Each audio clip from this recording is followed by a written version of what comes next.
കാലിക്കറ്റ് സർവകലാശാല എ-സോൺ കലോത്സവത്തിന് വർണ്ണാഭമായ തുടക്കം. യുവകലാപ്രതിഭകളുടെ സർഗവൈഭവങ്ങൾ മാറ്റുരയ്ക്കുന്ന 5 ദിനരാത്രങ്ങൾ നീണ്ടുനിൽക്കുന്ന കാലിക്കറ്റ് സർവകലാശാല എ-സോൺ കലോത്സവം കലാരഥത്തിന് Mannarkkad Nellippuzha Najath arts and science കോളേജിൽ വർണ്ണാഭമായ തുടക്കം.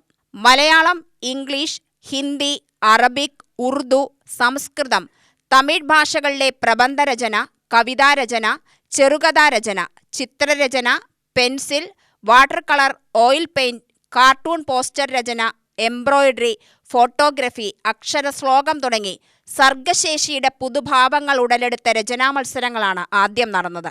പാലക്കാട് ജില്ലയിലെ 66-ൽ പരം കോളേജുകളിൽ നിന്നായി 100-ലേറെ ഇനങ്ങളിൽ 4000-ലധികം മത്സരാർത്ഥികളാണ് പങ്കെടുക്കുന്നത്. ഫെബ്രുവരി 1 വരെ 4 വേദികളിലായി സ്റ്റേജിന മത്സരങ്ങൾ നടക്കും. കലോത്സവത്തിന്റെ ഔപചാരിക ഉദ്ഘാടനം വ്യാഴാഴ്ച വൈകിട്ട് 6-ന് പ്രതിപക്ഷ നേതാവ് വി.ഡി. സതീശൻ നിർവഹിക്കും.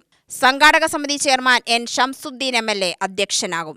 UTV news, Palakkad.